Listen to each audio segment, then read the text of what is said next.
Alright, if you're anything like me, you're here because your eBay purchase of the cheapest tires money can buy just arrived, and you need a way to get them on the rims. You're sure as hell not gonna pay a shop 25 bucks each to do it, and who needs balanced wheels anyway? So here's how you can do it with just a C-clamp, 2 tire spoons, and a step stool to get the wheels up off the ground.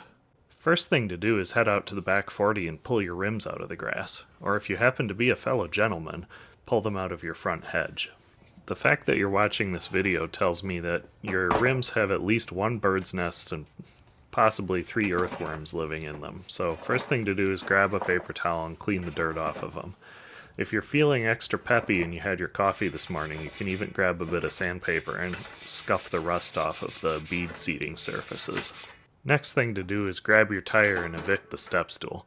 Don't worry, he'll be back. Lay the tire down with the side you want facing outwards on the ground. Give it a nice coating of soapy water and get ready for the fun part. Throw the rim in at a bit of an angle and then use your latent frustration at the state of the world to get it in the rest of the way. This first bead's the easy part. It's the second one that you've actually got to work for.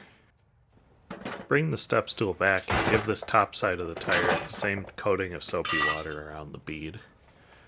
If your tire has any little alignment marks on it, now's the time to get those lined up.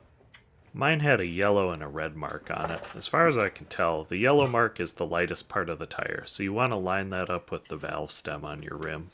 Now's the time to pull the first bit of the bead down into the rim. You just want to pull enough that you can get that C-clamp in. This is basically just to hold your spot. Otherwise, you're going to be chasing the bead around the tire. You're going to move in a circle, and the bead's going to pop out 180 degrees from where you are.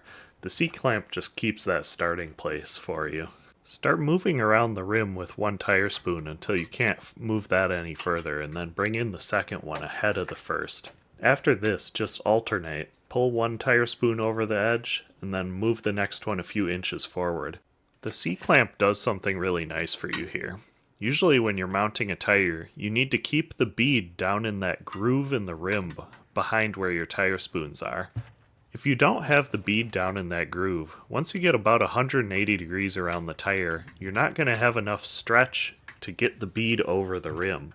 The C-clamp is nice because it just kind of naturally holds the bead down in the groove for you, so you're not constantly going back and fighting it.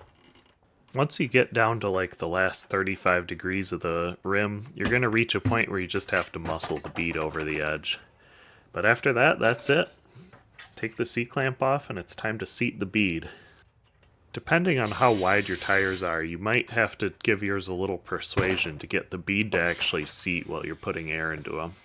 This set wasn't too hard, but I've had to wrap a ratchet strap around the outside of the tire and tighten that down to hold the bead against the rim while I was putting air in the past. If you had your valve cores removed, install those now and you're pretty much done. Enjoy your bargain basement and totally unbalanced budget tires. Thanks for watching.